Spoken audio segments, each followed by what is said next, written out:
সহজ রাষ্ট্রবিজ্ঞানে সকলকে স্বাগত জানাই। আজকে আমরা জানব নাগরিক সমাজের বা নাগরিক আন্দোলনের গুরুত্বগুলি সম্পর্কে। এই ভিডিওটি সম্পূর্ণভাবে নোট আকারে সাজানো থাকবে। আশা করি ভিডিওটি পুরোপুরি দেখলে তোমরা উপকৃত হবে। তাহলে চলো ভিডিওটি শুরু করা যাক। নাগরিক সমাজের আন্দোলন গণতান্ত্রিক ব্যবস্থার একটি অপরিহার্য অঙ্গ। নাগরিক আন্দোলন সমাজের গণতন্ত্র, ন্যায় বিচার ও মানবাধিকারের প্রসারে গুরুত্বপূর্ণ ভূমিকা পালন করে। নাগরিক আন্দোলনের গুরুত্বগুলি নিম্নে পয়েন্ট আকারে তুলে ধরা হলো। 1. দুর্বল ও প্রান্তিক জনগোষ্ঠীর অধিকার রক্ষা। নাগরিক সমাজের আন্দোলনগুলি দুর্বল ও প্রান্তিক জনগোষ্ঠীর অধিকার রক্ষায় গুরুত্বপূর্ণ ভূমিকা পালন করে থাকে। নাগরিক সমাজ প্রান্তিক জনগণের সমস্যাগুলি তুলে আনে এবং রাষ্ট্রকে তার দায়িত্ব পালনে বাধ্য করে। 2. জনসচেতনতা গড়ে তোলা। নাগরিক সমাজের আন্দোলন জনসচেতনতা গড়ে তুলতে সাহায্য করে।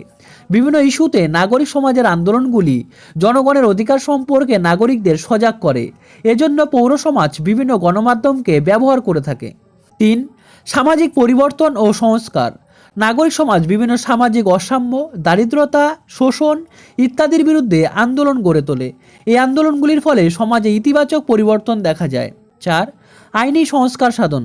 ভারতীয় আইন ব্যবস্থার সংশোধনের ক্ষেত্রে নাগরিক সমাজের অব্যাহত চাপ, প্রতিবাদ এবং জনমত গঠন গুরুত্বপূর্ণ ভূমিকা পালন করে। এছাড়াও নাগরিক সমাজের আন্দোলন সরকারকে জবাবদিহি থাকতে বাধ্য করে, ফলে গণতন্ত্রের ভিত্তি সুদৃঢ় হয়। আশা করি ভিডিওটি তোমাদের ভালো লেগেছে।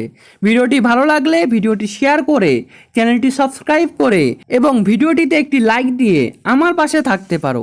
ভিডিওটি শেষ পর্যন্ত দেখার জন্য অশেষ ধন্যবাদ। I really appreciate your time.